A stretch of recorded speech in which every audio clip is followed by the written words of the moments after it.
কাঁচামরিচের দাম এখনও 240 টাকা। অন্যদিকে কাঁচা তরকারির বাজারও বেশ চড়া। রাজধানীর বাজার পরিস্থিতি জানাতে হাতিরপুল থেকে সরাসরি যুক্ত হচ্ছেন সহকর্মী রবিউল ইসলাম।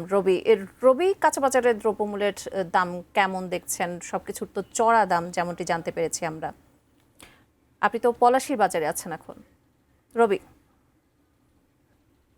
আমি একটু জানানোর চেষ্টা করি। আজকে রুই মাছ বিক্রি হচ্ছে গিয়ে 300 থেকে আকার ভেদে 300 থেকে 600 টাকা কেজিতে। বাইম মাছ বিক্রি হচ্ছে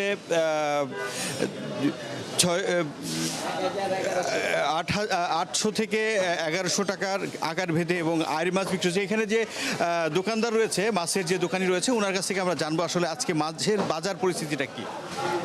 বাজার এখন একটু মাছের একটু আমদানি কম, বর্ষাকাল না, পানি টান দিলে হয়তো মাছের দাম কমবো। এখন একটু আর কি দাম একটু বেশি আছে।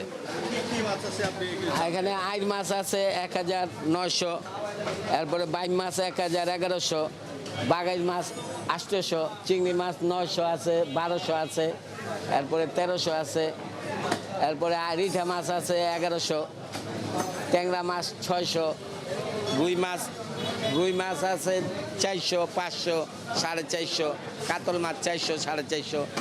ওটা একটু সাইজ বড় 800, 700 টাকা বেচি। হ্যাঁ, 700। ট্যাংরা মাছ কত করে? ওটা 700, 800, ওটা বড় আর কি, বাছাই 700, 800 টাকা বেচি।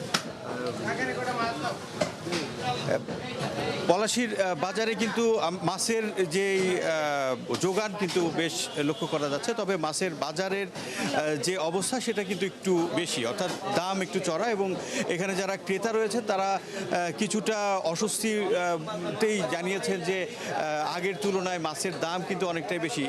যেমন তেলাপিয়া মাছ কিন্তু মধ্যবিত্ত পরিবারের মাছের আমিষের চাহিদা পূরণের জন্য একটা অন্যতম। তেলাপিয়া মাছও কিন্তু 280 টাকা থেকে 300 টাকা কেজি দরে বিক্রি হচ্ছে। এছাড়া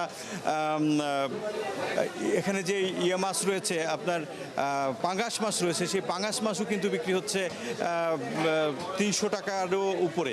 তো এই ছিল আমার কাছে পলাশীর মাছের বাজার থেকে সর্বশেষ।